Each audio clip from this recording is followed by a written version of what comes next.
I'm John Dancy-Jones, and we're standing in VAE here in Raleigh, Visual Art Association. This space used to be the Paper Plant, which was a bookstore and book art studio, and it kind of ended up becoming an alternative art center in the 80s in downtown Raleigh. The original store was on Salisbury Street. We had a narrow alley that had been covered over with skylights for Jolly's Jewelers years ago to be their repair shop.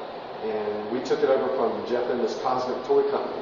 And it was just a funky little wide, 7-foot wide space, 67 feet long, and we lined up books on each side.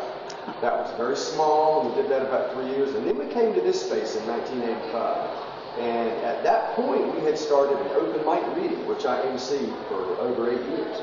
We actually started out half a block away at Berkeley and began John Blue's with his evening entertainment. Because at that time the Berkeley was brand new and it had been a pool hall, luncheonette kind of thing.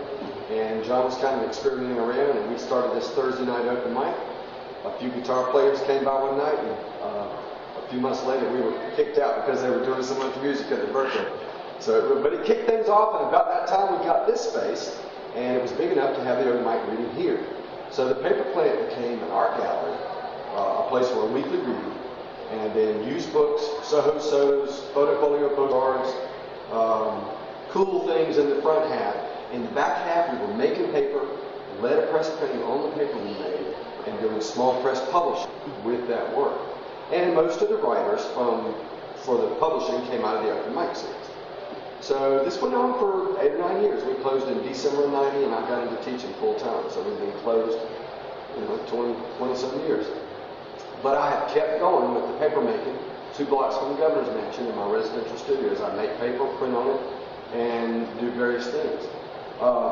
This space is interesting now because it has become an art gallery, and it was the scene of about 30 art shows that we did for a lot of the prominent younger artists in the area. Again, during the 80s, all this stuff's during the 80s.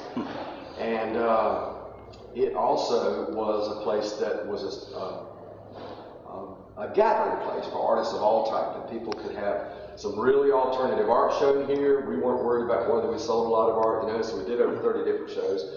And now VAE is coming in and has turned it back into an art space, and that's kind of interesting. And of course, it goes right in with the warehouse district down here and everything.